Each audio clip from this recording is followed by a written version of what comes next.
Monday comes early. This chapter closes. A new door opens. This is the second shift.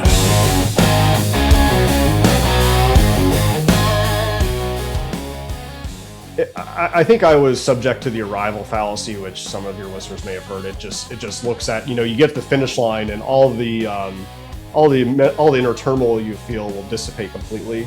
It's a oversimplification, and I didn't think I would pivot to another career. I didn't think I had any intellectual interest that would align with professional value or a professional path forward. And so I kind of put off grappling with that soul searching. That I'd heard you have to have a purpose, you have to retire to something, but I kind of just wrote that off. I didn't really think that was a real thing. I'm like, what are you guys missing? There's so much fun you can have. What happens when you realize medicine isn't the right fit and retirement isn't either? Dr. Logan Foltz spent years pursuing financial independence so he could leave medicine behind. But when he finally walked away, he discovered that freedom alone wasn't enough. This is a conversation about identity, purpose, and learning that your second shift isn't something you find overnight. It's something you discover one step at a time. Our conversation with Dr. Logan Foltz next. Hey everybody, welcome back to another episode of the Second Shift Podcast. I'm your host, Dr. Brian Jepson. If you're new to our podcast, first of all, welcome. On this podcast, we have interesting conversations with people coming from high-impact careers who have successfully learned or are learning how to make equally impactful transition in their lives, whether it's to a new career or into retirement. I love hearing their stories and learning from their experiences. And today, I'm excited to introduce my guest, Dr. Logan Foltz. Logan, first of all, welcome and thank you for joining us. Thank you, Brian. I'm really excited to have this conversation with you. Awesome. So Logan is an MD, graduated from UNC School of Medicine in 2010, completed a residency in psychiatry in 2014.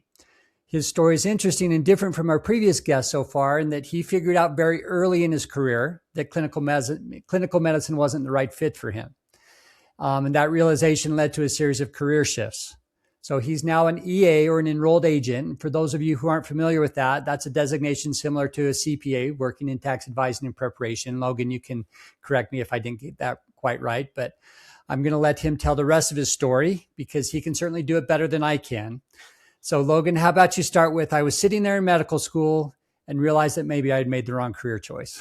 Yeah, well, I appreciate that thumbnail biography. I think that's a good starting point. But so I went to medical school because I don't even know where it came from, but that's just the conception I had for my what I want to do when I grow up. Going back to, I'd say, middle school, and that was probably because of wanting to emulate certain role models and family members and encouragement from family, and just never really questioning or exploring what else was out there. So that was always the goal, even before I started college, was to get to med school and get a 4.0 GPA or and get a 40 MCAT. I didn't have either of those things, but I was good enough. I performed well enough to get into med school, obviously. And I always liked science, math, problem solving. I thought that helping people would be noble. That appealed to me. That just was the image I had of myself as an adult. And of course, what was instilled and encouraged in me by important influences. And so I majored in science in college. I kind of took the standard straight line through a chemistry major. I liked working in lab, and I'm like, oh yeah, my patients will be my new science project. I'll just cure illness, and it'll be fun, But there wasn't much. I didn't really experience the human side of medicine. Honestly, I'm surprised how clueless I was. I thought grades were 90% or 95% of the picture for getting to med school, and clinical experience and just life experience. I didn't grasp the importance of that, and I didn't really understand why medical school admissions offices thought it was so important. And I learned that pretty quickly after I after I immersed myself in the field of medicine. I thought it was just about being, being smart, being able to think, being able to I solve think that, problems. I think that's common among all of us, Yeah. going, because it's difficult to actually, and even if you get a job in a hospital or something like that, you don't have the responsibility as a doctor. So it's really hard to Yeah. know what it's actually like. Yeah, so I just didn't really know how I felt on the wards. I knew what the doctors looked like on on TV. I knew how people reacted to them, responded to them. I didn't know how actually I would feel in that environment. I did a little bit of clinical volunteering, but not nearly enough. And even then, I just accepted. I thought this is just a rite of passage. So the first year of med school was fine. It was certainly more challenging than anything I had experienced academically, but I did okay. But then I just started, doing clinical. It weren't rotations. It was community weeks, in family practice offices, and I saw the long days, the complexity of the patient's problems, the difficulty of finding solutions to a lot of them, the stress that the practice owner experienced, the difficulties of managing managing staff and just keeping all these balls in the air.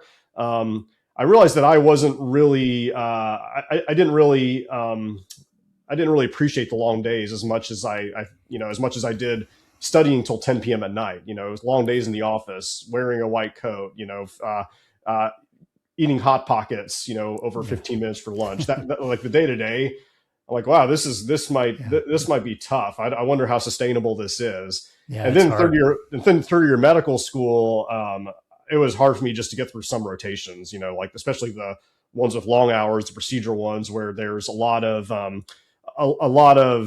assessment and performance evaluation, pimping, in the lingo, just the whole culture and institution of medicines was what I felt like a square peg in a round hole with a lot of that. And I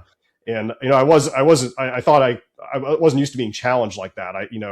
Up until med school, I passed everything with flying colors, but there I was much more of a more of a face in the crowd, not a big fish in a small pond. And I didn't really like the day to day that much. Like I said, I didn't like coming to the hospital at 5 a.m. I didn't like the repetition.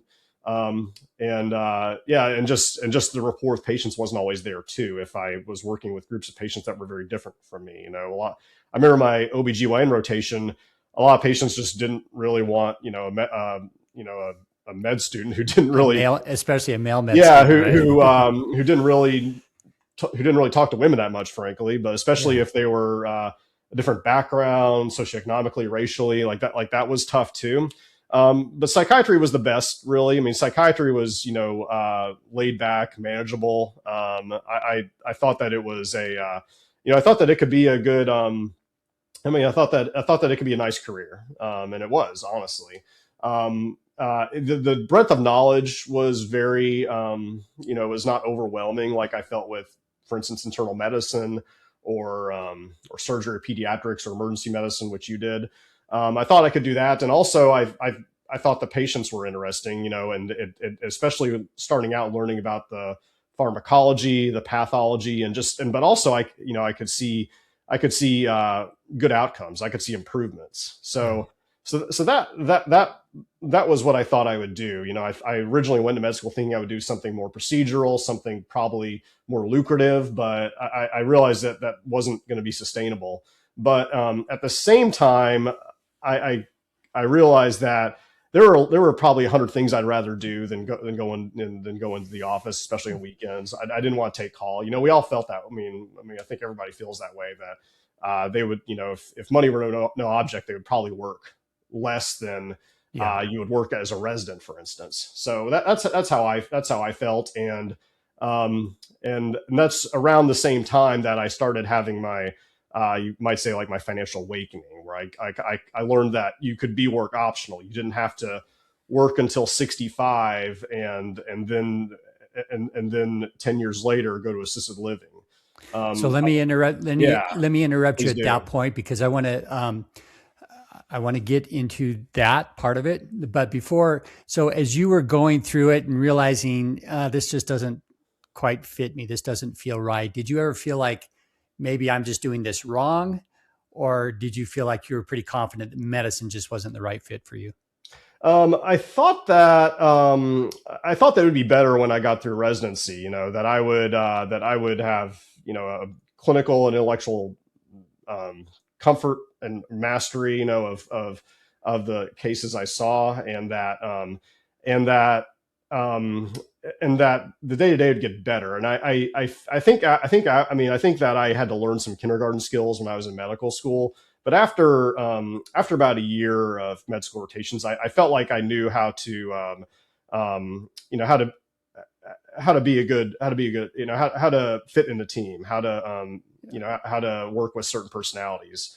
So I felt like I could do it, but I think it was more the former description you had, where I just didn't feel like I wanted it. I didn't feel like I wanted the stress, the long hours, what was to me, I didn't really see what the point was besides to make money, and I wouldn't have any time to do anything fun with it. So it just didn't seem like a good lifestyle. Because I think it's interesting, and I think different people who end up leaving medicine probably have different feelings about that, where I think some people, they hang on longer than they know that they should, or is healthy for them, because they feel like a failure or guilty, or that they just need to do it a different way, and that everybody else seems to be doing fine. What's my problem, kind of thing. And then others just, it's like, I been there, done that. It's not me, ready to try something else. Yeah. And I remember probably about 2/3 of the way into my third year of med school, that describes, that pretty much nails how I felt. I just didn't think I really would be satisfied in any of the specialties I rotated in. I just felt like I was constantly being pushed out of my comfort zone, and that and that I just wasn't looking forward to going to work, and I just decided to stick it out. I took a month off, and then I did my psychiatry rotation. And psychiatry is just a different animal, but it felt more warm. It felt more collegial. It felt more forgiving. It felt less intense. And that was what I needed at the time. That I felt I could do, and if I hadn't gone into psychiatry, then there's a good chance I never would have even gone into residency. Yeah. All right. So tell us about your financial awakening, as you call it. Yeah. So I graduated medical school in 2010. And a lot of your listeners probably know what the financial climate was like at the time, but some are a lot younger than both of us. And that was the time of the Great Recession, and that was the time when stock prices are, I don't know, a third of what they are now. And the same was true for real estate. And I just understood what opportunities were available. I'd also just decided to think about this because I wanted to be work optional. I wanted to save money. I wanted to be able to retire early because I saw my dad do it. I knew you could do it. I don't know if I think I mentioned he retired at 55. And then he had a life that I thought would be kind of nice. He played golf, he played bridge, he socialized, he had he took care of his house, he spent time with his kids. And I'm like, oh, why wouldn't I do that? But he was also a very avid investor. He was financially literate. He would watch shows on PBS, which are very dated now, but they would just talk about, picking stocks and how to invest. It was a very different time in investing. It was not as easily accessible. It was not as low cost. It's become much easier in the last 25 years. For sure. So I started reading books, and some of them really made it sound like it was, it was not really systematic. It was not scientific. They were about active investing, which doesn't really resonate with me. Then I found some sources that were more, more just try to make what the market makes. Just use the economy and economic growth to your advantage. And that was through some well-known, some outlets that have gotten much bigger now, like White Coat Investor. But also I found the Bogleheads, and I'm like, oh yeah, I can do this. I can set up a 3-fund portfolio. I can max out my retirement accounts. And I was always frugal by nature too. That was kind of ingrained in me before these other epiphanies happened.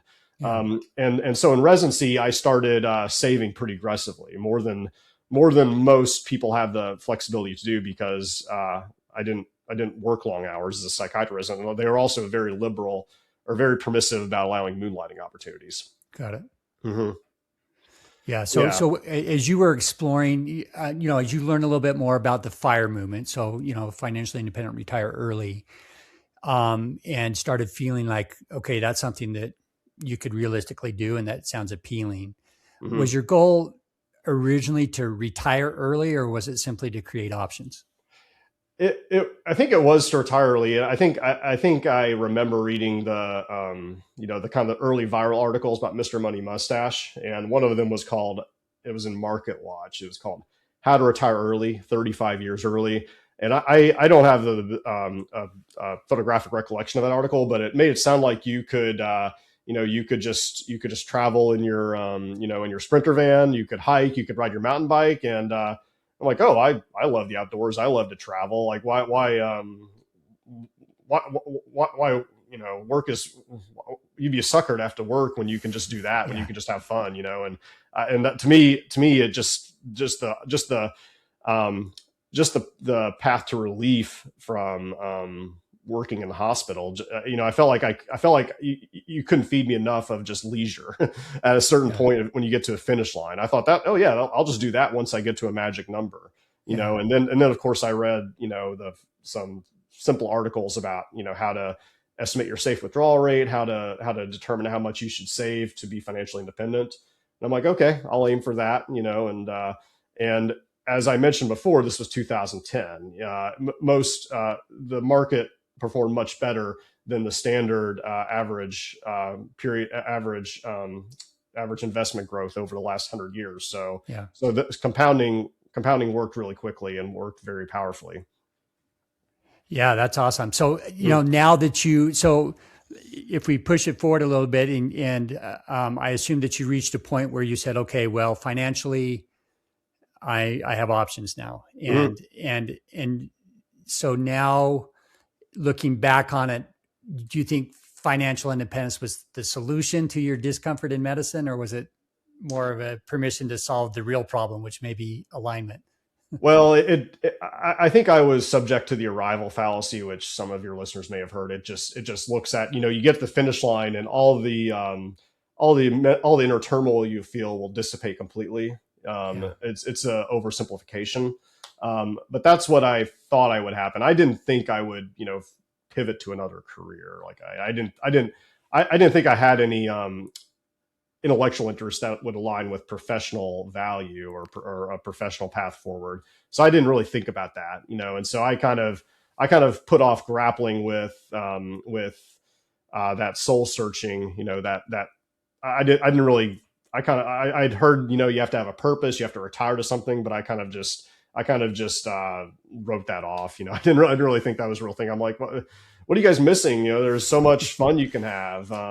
Well, I think I was subject to the arrival fallacy, which some of your listeners may have heard. It just looks at, you get to the finish line and all the inner turmoil you feel will dissipate completely. It's a oversimplification.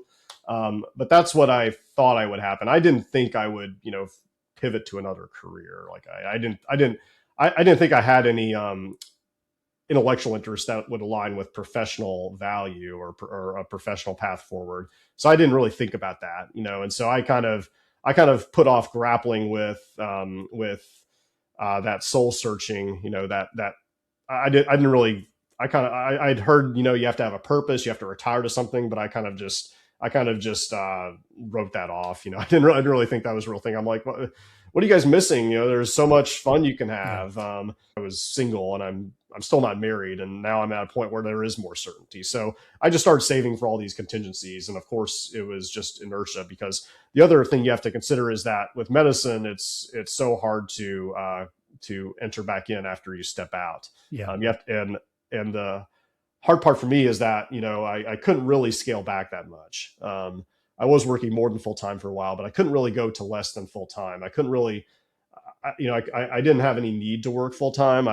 For cash flow and meeting my financial goals, but I couldn't really find a satisfying way to scale back.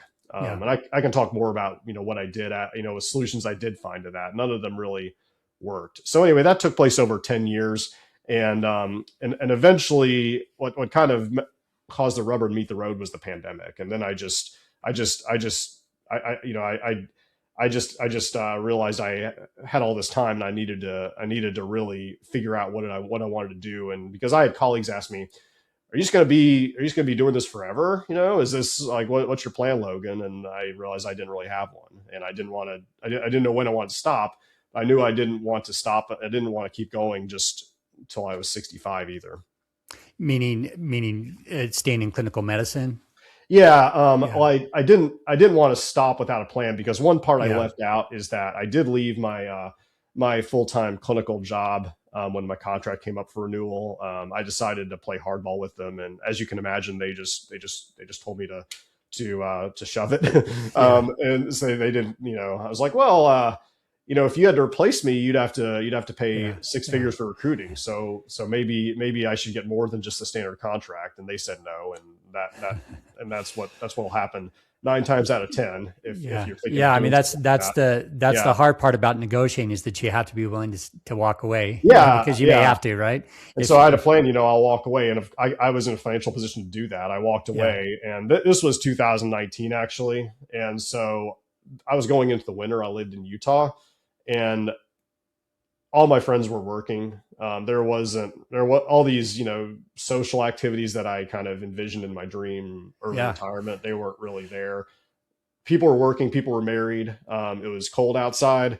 And then 4 months later, you couldn't travel. So, so what am I going to do? So that's when I started doing locums. I thought locums would be a good alternative because you can control your schedule. So that's one of the pluses of it. You can be quasi part-time, or at least go through stretches where you're off, chunks on, chunks off. Yeah. So that sounded like that sounded like a better alternative than just being full time. And I thought, well, I'll just do this till I figure it out, till I figure out what I want to do if I'm not practicing medicine, because I started to realize there was stigma around the R word too.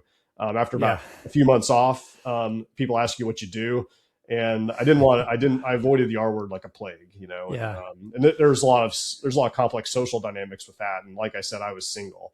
I think that's interesting. I want to explore that a little bit. I mean, so here you are, you've decided to leave clinical medicine. Essentially, you were financially in a position where you could do that and could reasonably just retire. And but when you got to that point where you actually stepped away, it wasn't exactly what you thought it was going to be. And that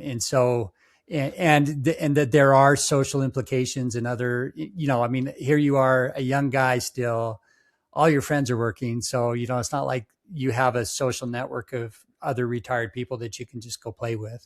Yeah. And especially when you're young, that's probably true, more so than if you retire at a traditional standard retirement age, where more of your immediate friends are probably in the same situation. So, interesting. Yeah. I mean, if you meet someone who is retired in their, let's just say at 40, you're probably going to narrow it down to one of 4 assumptions. One is that they're really wealthy, and that could be for different reasons, but a lot of people, I think it's common to assume that they're a crypto bro, or they're a trust fund baby.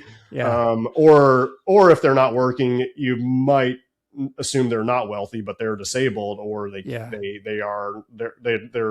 unemployable or something like that. None of those I think are all those carry some stigma, right? So that was delicate, and that wasn't a conversation I wanted to have with casual acquaintances. That was a big factor behind me staying in medicine. And I didn't mention this, but I wasn't so much stressed in medicine, but I was bored after 10 years of the same craft. It was a pretty narrow and specialized field of medicine. So I was easy bored. To get stagnant in a career after a while, for sure. Yeah. And to me, I think being stagnant leads to burnout as much as anything. honestly. Absolutely. Yeah. Yeah. I mean, philosophically, it was trading time for money. And that sounded like the bee's knees, when I was in my 20s. But when Mhm. I didn't, when the money didn't really change how I lived, then it didn't really make sense. It was giving up something that was finite for something that was not nearly as valuable as it was when I had concrete financial goals. Yeah. So Mhm. how long did you stay in the freshly retired phase before you started figuring out, okay, I got to do something else? Well, I didn't have any plan. I didn't have any plans. I wasn't pursuing any work at all for about 3 months before I realized that I just couldn't have an unstructured retirement. And then I started, looking into locums. And that took, about 2 months or so to find a suitable opportunity and get credentialed. And this is, as I said, around the time the pandemic hit. And then I realized, I just needed to, I just had all this time to fill, and I needed to really see what other career options look like once I decided that I didn't want to just retire.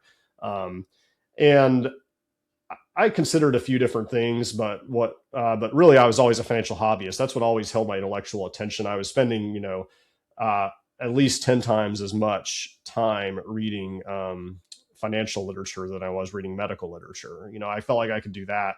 I felt like I could do that even if the financial rewards weren't a big driver. Yeah. And Yeah. there were some other things I considered, but they were in kind of a similar vein of problem solving mathematics, being analytical, working independently. That was probably the biggest factor in favor of financial planning. Is that I like the idea of just having like a small boutique micro RIA, and I started talking to folks about that. But I also learned it can be a pretty tough business. It's not Yeah. what you don't realize if you're insulated in medicine, or you're just in that bubble, is that clients don't just Yeah. come to you from You the have to ER. find the clients. Yeah, Yeah. yeah. I mean, They there's don't not just all. walk in the ER door. Yeah, you have to actually convince people of the value. Client acquisition, Yeah. by the way, as you know, and anyone thinking about this, is one of the hardest aspects of being in the financial planning business. And Right. so that's why, I mean, so that discouraged me a little bit, but I decided just to take things one step at a time. And I started the familiar path to getting that CFP credential, which was the education, then the exam. And I took my time on that. I had a lot of time during the pandemic, but I spent a year doing that before I really seriously thought about how I would, start start practicing in the field in some way. Yeah. So that's what I did during the pandemic, which lasted about a year. And then I can kind of talk about what happened next. But then I just had then there was really nothing else to do besides start the professional transition, Right. Yeah. after So take us there. Yeah. I think it is an interesting thing. There's a lot of doctors who have, I don't know, maybe I hear from them more because I'm a CFP and an MD, but there Mhm. are a lot of doctors, the white coat investor crowd that, that are very interested in finance and come and say, okay, well, how do you get into the business? And it is harder than you think. Just Yeah. to kind of build a business and to you're not making doctor money, Yeah. especially initially, and sometimes it takes a while, and where you're saying, okay, well, I'm working really hard at this and see no financial reward in it. Mhm. And so it's interesting to hear that from your perspective as well. Yeah, I mean, it's going to be hard to find any alternative career that is going to be as financially remunerative as medicine. I kind of went into that with eyes wide open. I But I was still a bit naive. I saw getting into I looked at getting into the field I the way I what from the medical school framework. And what I mean is that I thought entering the field and getting gaining respect and finding work would be like getting into medical school, where people are looking just to see how smart you are, how diligent Yeah, you are, you how get your hardworking you degree, you are. get your credentials, and then it just Yeah, happens. yeah. It's just a stepping stone, right? Yeah, And it's not, as I kind of alluded to before, it's not that simple even for getting into med school. People want yeah, a well-rounded person. People want people with social skills and relational skills. And that's of course, that's true for, especially, I mean, I think it's more true even for financial planning or work where you're trying to get economically affluent people to, to convince them that you can offer value. I mean, they have to like you. They're not required to work with you. That was the case with a lot of patients I worked with. So that was important, but also I can just see now how the assumptions people can make good or bad about someone who's career changing for medicine. One of them, by the way, which is very real, is that, I mean, people know you don't have to work, especially if you are honest with them. Or if you tell them that you left medicine because you didn't need to make a doctor income, then they know that you could walk away from their $60,000 a year junior planner job, and they'd have to replace you, and that's very painful for them. So that was something I think I experienced. I think a smart person who is 15 years younger, who is at a different stage in life, it just makes more sense. They're more appealing as an employment candidate, I think. They're more trainable, I guess. And that's the other part too, is that when you're older, your cup isn't empty. You're not as malleable. You've got your own ideas, and I experienced that firsthand when I started working as a junior planner, is that I had my own way of doing things, and certain practitioners who were more experienced, more knowledgeable, they just saw things differently. And I was at a point where I wasn't really that,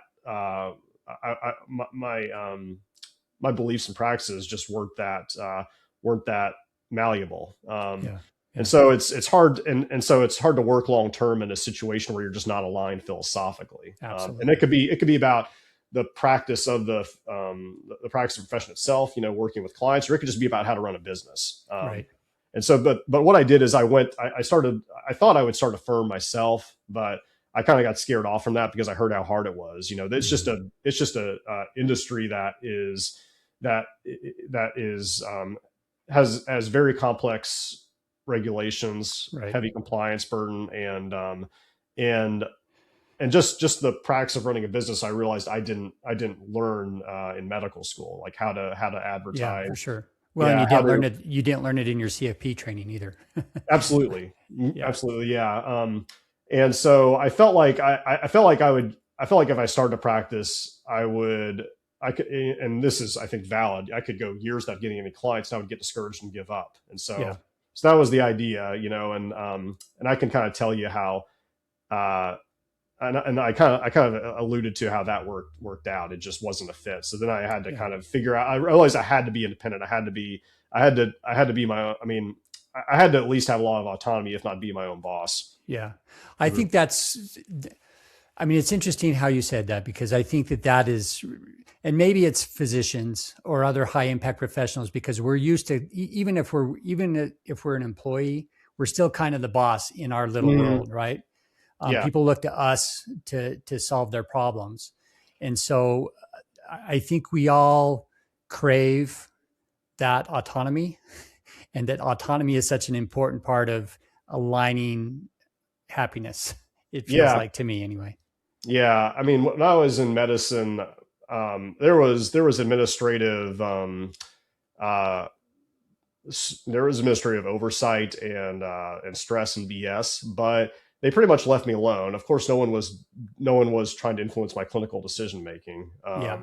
And so that was what I was accustomed to. I never had after residency, I never had a performance review. I never had to have a conversation about getting a raise. It was just always, you just always didn't expect anything, or if so, you'd get what everybody else got.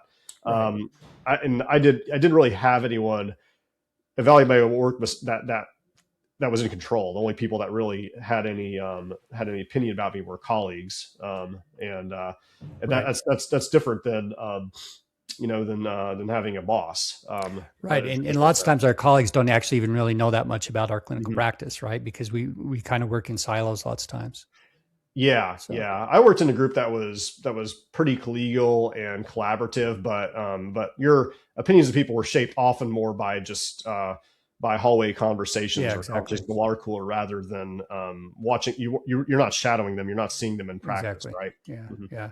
So take us from, how did you get to become a enrolled agent? Tell us Yeah, that good story. question. Good question. So as I mentioned, I decided that I there's a lot of reasons I left my junior planner job after 3 months. I took a job that was in the middle of the country where I had no ties, and that's something I can expound on a lot about. Why that was a poor decision for me, but I was just kind of miserable there, honestly. And I I've I found a reason to leave after 3 months, a personal reason that played into it, and then I decided I just needed to I needed to figure out how to get to the point where I could start an RA and just be a financial planner, to have my own clients, and just go through the growing pains and get serious about solving that problem. Yeah. I felt like I felt like the experience had helped. I certainly wasn't very seasoned or an expert, but I felt like I had enough of a introduction to the profession to kind of know what I needed to do and what kind Yeah. of help I needed to get. Yeah.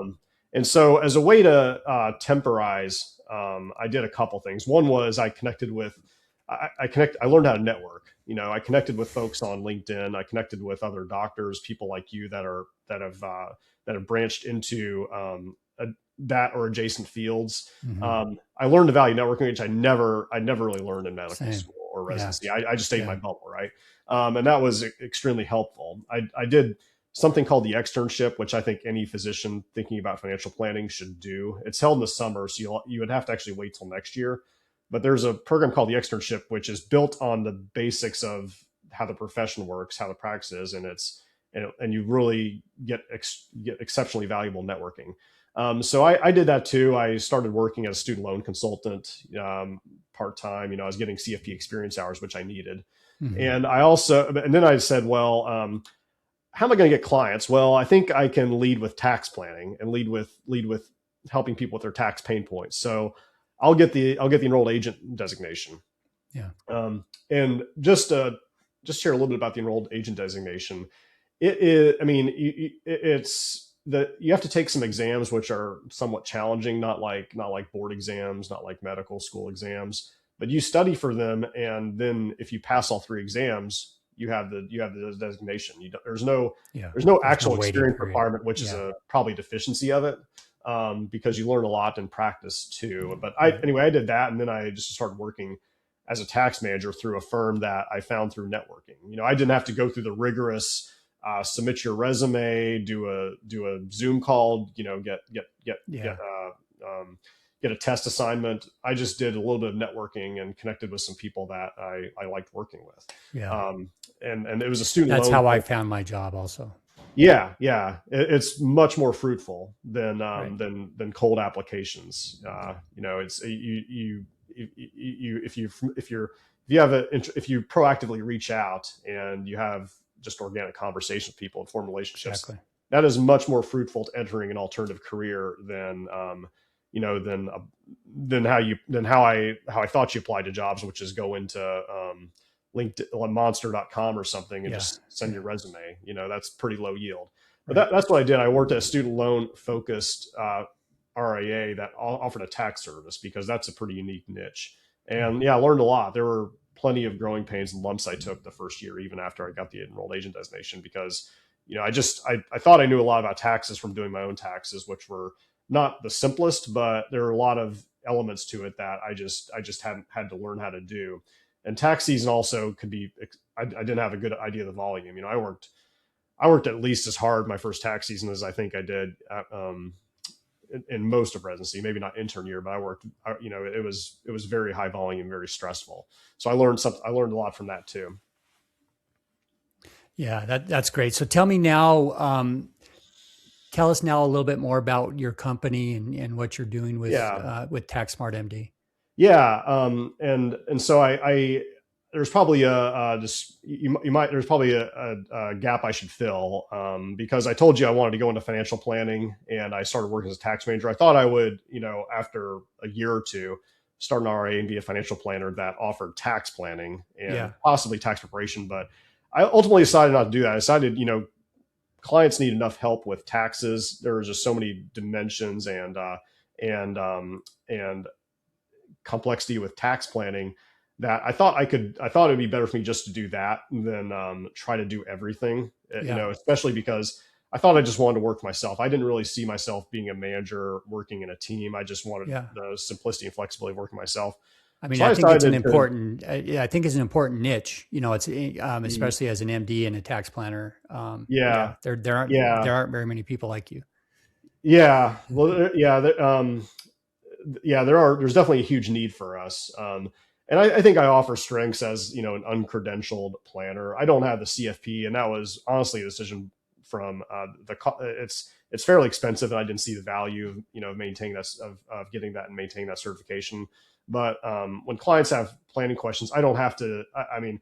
I don't have to just reflexively say you need to ask your planner, or you need to hire a planner. I can talk about the basics with them without necessarily giving them formal advice. Right. So that helps. But I also just like collaborating with planners. Most of my clients, I'd like all my clients to have a financial planner who can help them just with all the other coming up with a holistic financial plan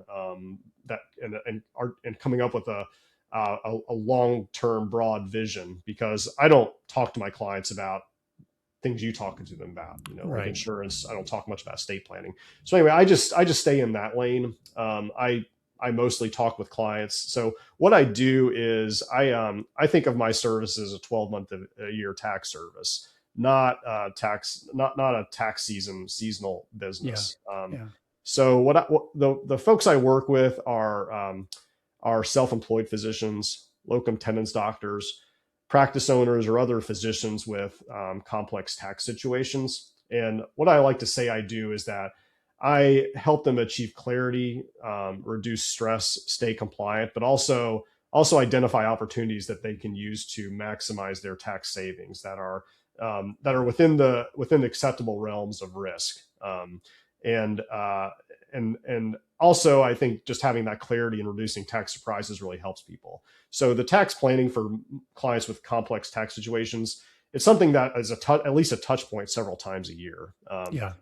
So because most of my clients are my age or younger, and they have dynamic life situations, and every big life change I think requires looking at the tax impact. And of course, every financial planning, every recommendation you make as a financial planner, almost every has a tax consequence, and you need to be mindful of that.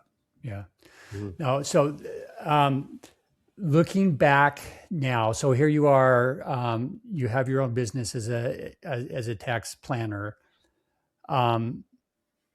How would you say that life is different for you now, compared to what you thought it would be as you entered your early retirement idea? Mm-hmm. Yeah, in some respects, it lines up pretty well. I like working my own hours, my own schedule, working from home, and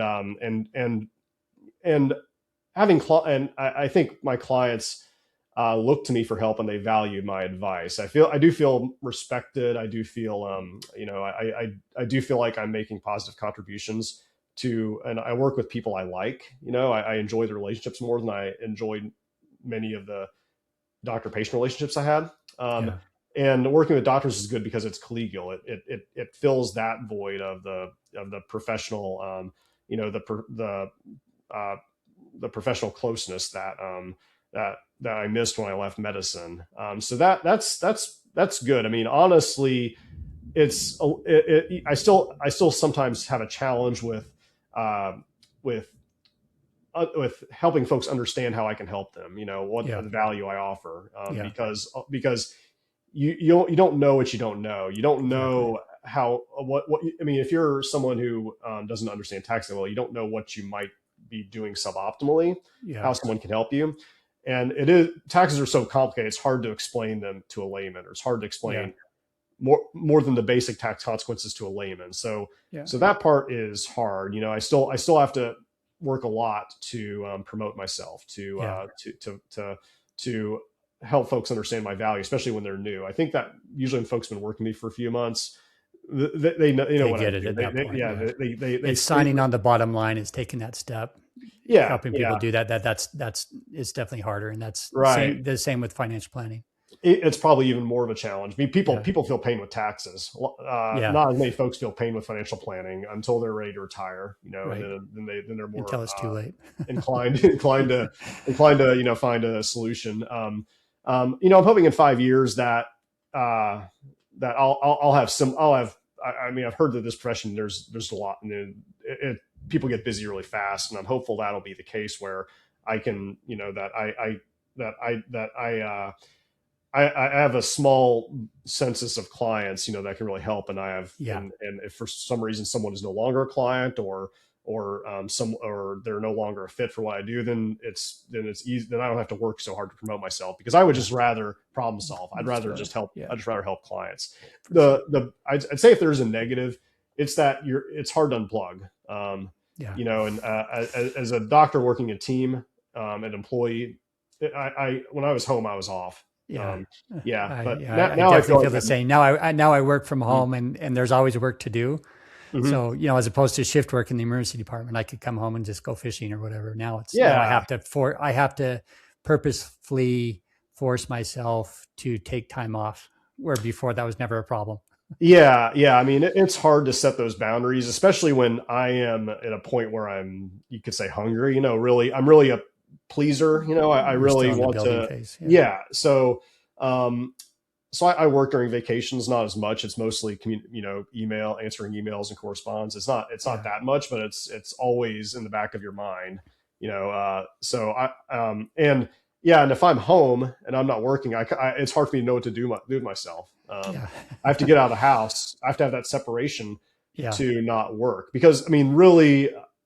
The business, developing a business and running a business, there's so many more tasks and challenges than you'll think of. You just won't think of all of them. And the point being that there's always something to do. There's always there's always items in your to-do list, and it's just a matter of how you can be as you can have as much gumption as you want about doing those things, and you don't have to run a perfect business. You don't have to, you can do as much networking as you want. You can do as much content creation as you want, and trying to find that balance is going to be part of your journey if you think of doing something like this. And honestly, I think it's harder for physicians and other high impact professionals who are used to being the best at something, like we're conditioned throughout our very early years that you need to be the best. You need to get that best grade. You need to be the best in your surgery rotations or whatever that is. That's built into us. And so when you leave medicine, it's hard not to carry that forward to whatever else your next step is. And so it's being able to balance that drive to succeed with, managing life and balancing out the other part of stuff that you want to do. I couldn't have said that better. And that's an important psychological part of your journey. Just learning to appreciate yourself, and learning, and making your goals reasonable for the life that you have now, for where you are and where you are in life. I mean, you don't have to be the best at something. You don't have, or I should say, you don't have to be the most financially successful at a craft if you're financially independent. It's easy to say that intellectually. It's hard for that concept to stick. Comparison is the thief of joy. You're always going to find someone who's better than you, who you fit in. I won't say everybody feels this way, but it's easy to feel like you're not good enough. That you can do better. And that's something I struggle with as a resident too. I mean, a medical student, there's always these people in AOA. Right. There's always these people that got into dermatology residency, and you just have to, you just have to find a way to try to tune that out. Which I don't have the prescription for. I still struggle with it, but you have to figure out what works for you, and maybe find someone to help you do that. No, it's a purposeful, it's something that requires a purposeful, an intentional move to do that. Right. Mm-hmm. Because I think naturally we probably don't do that. And so you have to be intentional about making yourself do it. Yeah. So, I mean, my ambitions are not to, are not to have a tax firm that grosses millions of dollars. It's not to work with, ultra high net worth folks. It's not to necessarily implement the most, complex, potentially legally higher risk strategies. It's to help folks that were at my point in this journey, maybe 10 or 15 years ago, and to feel valued and appreciated, and to help them achieve their goals, as much as they can through tax planning. To me, that's enough. And it would always be nice to be able to help more people. It would always be nice to make more money. But then that comes at opportunity cost of other things that I can't enjoy if I work too much. Yeah. And I like how you said that, because I think that one of the biggest challenges for physicians is defining what enough is. Mm-hmm. And whether that's financially enough, or just, in terms of your career, what's enough, or, and because if you never really define that, you'll just keep pushing for the next thing. And so there's always one more rung on the ladder, there's always a question of what's next. And, and I think that, what I learned, as I started, thinking about the psychology of financial planning and talking to folks, a big part of how you can help people starting this journey is to just paint that picture, just write a 2-page summary of what you'll be doing day to day, and then realize that it doesn't have to change. It's just something where you have a balance that's sustainable. For sure. And so that's just something you have to kind of learn psychologically to transition, because we're inculcated with milestone, next step, promised land. But then you just have to know what that will look like once you no longer need to keep climbing. Yeah. Mm-hmm. Logan, so it's been an awesome conversation. It's time, we probably need to wrap it up, but we always wrap it up with what we call the reckoning. And so this is just 3 short questions, kind of first thing that comes to your head. And so are you ready? Fire away. Okay. All right, let's see. So at what periods of your journey would you say that you've learned the most about yourself? I think that the answer to that question is the first year after I started applying for financial planning jobs. I learned that I learned that I was psychologically dependent on income more than I rationally needed to be. I also realized that I got antsy if I was idle for too long, and I had to learn to practice patience and deferred gratification more than I realized. I also just had to grapple with disappointment, and feeling like when I was trying to enter a profession that people didn't know, people didn't appreciate me, that people didn't recognize the value, and just overcoming that hit to my ego when I was turned down from positions I wanted. Yeah. Awesome. Mm-hmm. All right. Number 2, if you could speak to yourself as a second-year resident, what would you tell him? I would say, or maybe we even say second-year medical student. Well, I would say identify what your passions are, your intellectual passions, and talk to more. Learn how to network. Talk to people that work in these fields. Ask them what their day-to-day is like. And don't discount feedback that is not what you expect or want to hear. So more concretely, I wish that I had talked to financial planners or talked to tax managers and just maybe done an internship with them, or just had exposure to more different professions. There are a lot of things that I've had friends and colleagues do that I didn't even know were professions that existed. So I just wish I'd done more networking, gotten more exposure, and just and also at least explore non-clinical careers in medicine. Find more literature and information about it, and talk to people that were doing these, and just understand what people can do with their medical background that isn't necessarily seeing patients. Yeah, I think it's interesting because a lot of doctors, I think if you interviewed a lot of young doctors who are either,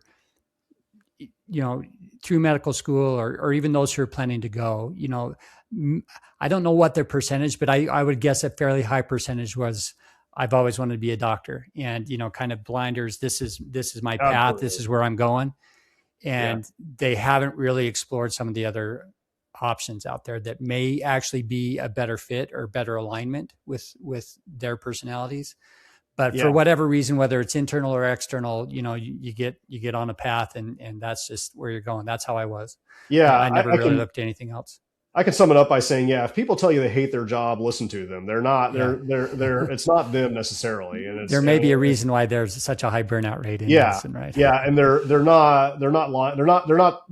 probably not lying to you because they're worried you're going to compete with them or something like that. Just take people at their word, and explore why they might feel that way, and ask follow-up questions, of course, because it's easy just to dismiss if you don't really have the context. And that being said, I certainly don't want to sound disparaging to the field of medicine. I think it's an honorable profession, and I had a great career in that. But I don't think everybody. I mean, that's one good thing about medicine, is that there are a lot of optionalities within medicine about how you can find your niche. You can find your space that works best for you, where you can still make the kind of impact. You can still be a physician, but it may not be the traditional way of doing it. Yeah. And I honestly vacillate a little bit about whether I wish I had gone to medical school or not, because there's really no faster path to me, I think, for realistic way to financial independence. And I just wouldn't trade this autonomy, this optionality I have, for anything. It would have been a slog if I had tried to go into financial planning as a 22-year-old. I would be I'd be working in a sales job, and that's what most profession is sales. Exactly. I would not have fit in that either. I wouldn't have any credibility if I tried to operate a firm. So it actually takes you 10 years as somebody in that situation, probably, before you can have any. Yeah. I mean, and medicine has, almost unparalleled job security. Yeah. I've had family members and friends that have gotten laid off, and I've never had to stress about that, but it would be very stressful if I was dependent on income and lost it and had to go through a job search at the same time. I've never had to do that. Yeah. So I'm very grateful that I've had a stable, rewarding career. I got to work with good colleagues, and I got to after a short period of time build the life I want. Yeah. All right. Question number 3. What does a wealthy life mean to you today? Oh, great question. So I'll try to think of something that first comes to mind. It means being able to take 2 international vacations a year, being able to minimize and keep life simple. And that might be a counterintuitive answer, but I think if you can rent your lifestyle, that's a great thing, and have fewer and have less stuff, have less, feel like you can be light on your feet, is one way of saying it. A wealthy life to me means being able to get out of Florida, where I live now, and work in Alaska for a month in the summer, which I didn't do this year, but maybe next year. So it means being able to do that. It means having ample free time to develop rich intellectual interests, to always be learning, and to understand the world beyond your professional sphere, empathize with people in different situations. For me, it also means just being able to enjoy ample time for outdoor recreation and sports. I'm just a big hobbyist. And it also means just having, wealth to me means time. It just means being able to free up your time. And that means having time just for things that are not necessarily productive, that are that are kind of lazy, Yeah. or that are just guilty pleasures. It's having maybe a couple hours a day for that too. To me, that's a simple life. But that's a life I would. I don't think I'd really change anything about that besides maybe being able to fly first class. Yeah. Mm-hmm. I love it. I love it. That's a great answer. And I think exactly the same way. Wealth isn't about how much money's in the bank. It's having enough to allow you control over your time and flexibility with your purpose, and just being able to align that with what really drives you and makes you happy. So, So I hope your listeners, if they don't get that already, that they start to understand that it's really about being able to create more options with your time, and just giving you control, and just making the most of life, which moves pretty fast, and especially the best years of your life, trying to enjoy those as much as you can. Yeah. Awesome. Logan, thank you so much for your time today. You've given us great pearls of wisdom, and I think we'll all learn from your experience. Yeah. So I would be delighted if people can learn just from learn this, from hearing my story rather than learning it the hard way. Yeah, exactly. Yeah. So if people want to get a hold of you, or learn more about you, how do they do that? I have a LinkedIn profile where I connect with a lot of folks. So if you just search for my name, Logan Foltz, you'll find me. We can add it on the notes of the episode as well. Yeah, that'd be fantastic. I'm very available. Otherwise, though, if you don't really use LinkedIn, you can email me. My email address is logan@taxsmartmd.com. And you can go to my website, and if you want to schedule time with me as a potential client, or even if you just want to talk about this, I'm always happy to talk to individual docs about just figuring out what they want to do with their careers. You can go to my website, and there's a link to schedule a virtual conversation with me if you'd like. Awesome. We'll add that website. I'll link also onto the show notes. So again, thanks for joining us. We'll end the interview section right now, and I'll do a little bit of a wrap up at the end, but it's great to talk to you. Yeah. It was very natural and easy conversation. It's just kind of plays right into my alley, honestly. So thanks for asking good questions and following up, making it go fast. Awesome. Yeah. All right. Great episode with Dr. Foltz. I appreciate him being on. He gave us a lot of good information and great pearls. I think his story is going to resonate with a lot of people. A few of those pearls, let's talk about them in our wrap-up episode. The ones that stood out to me, first one I would say is that financial independence doesn't solve identity. It just creates the opportunity to solve identity. So, the one thing that really stood out to me was that Logan discovered something many people eventually learn, and that's money gave him options, but it didn't automatically tell him what to do with those options. So financial independence wasn't the destination. It was permission to begin asking better questions once he got there. And at that point, he realized that, his idea of what retirement was going to be like maybe didn't align very well either once he got to it. So I think that leads into the second point, where alignment matters as much as achievement. Logan wasn't a failed physician. He was simply a physician practicing in a career that didn't fit who he was. And that there's a huge difference in that. Many of us spend years trying to become successful without even asking whether we're climbing the right mountain. And I think that he eventually figured that out. And he mentioned that he was grateful for his time as a doctor, and it led him to a lot of opportunities that came later in life. But ultimately, it wasn't necessarily the right fit for him, and maybe he would have done things differently given a second chance. I feel in my own career that, again, I'm very thankful for my career in medicine. It was the right choice for me. But when it was time to make a move into something different, having the financial independence to allow myself the ability to line that up to more where I was at that time in life was important. All right. Third point is retirement isn't simply the absence of work.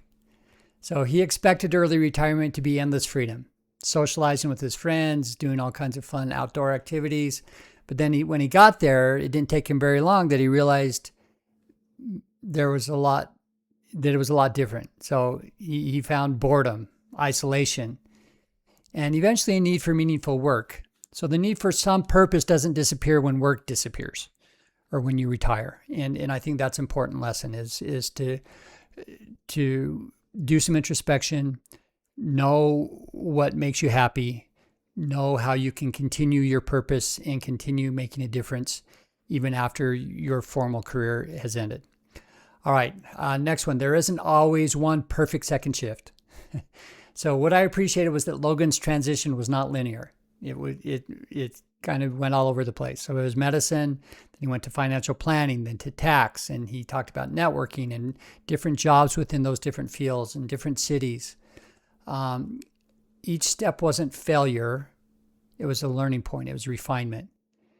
And I think if you're willing to take some risks and realize that those risks are going to lead to something different or better, as long as you learn from those, I think that's more important than knowing exactly what you want to do. Okay. So defining enough. The final point I want to make is toward the end of the interview, Logan talked about deciding what enough means. Enough income, enough success, enough growth. Because if you never define enough, then there's always another rung on that ladder. And that may be one of the biggest lessons physicians have to learn is we are driven. I think all people who have high impact careers are the same way. We're driven to succeed. And sometimes that drive just becomes part of us. And we're constantly chasing the next thing. And so learning when it's time to step back and be satisfied with the impact that you're able to make and the finances that are able to kind of provide that life that you envision.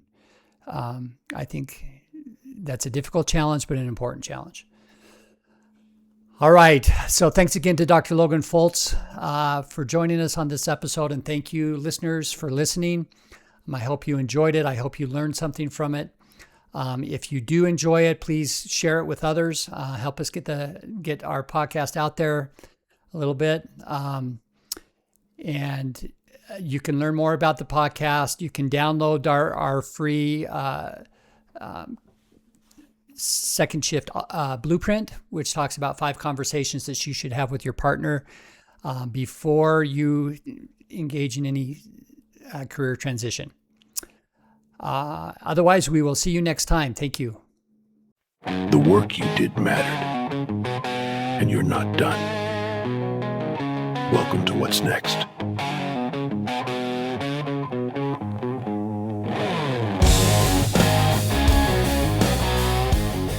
Thank you for listening to The Second Shift. If this conversation landed with you, please download our free guide called The Second Shift Blueprint.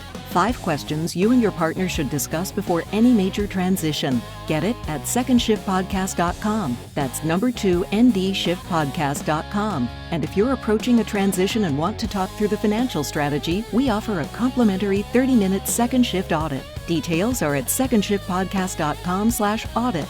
Join us next week for another great episode. And remember, your life and identity doesn't end with retirement. It's just entering its second shift. The content shared in this podcast is intended for educational and entertainment purposes only and should not be considered personal financial advice. You should always consult with a financial professional to determine what is appropriate for your individual circumstances.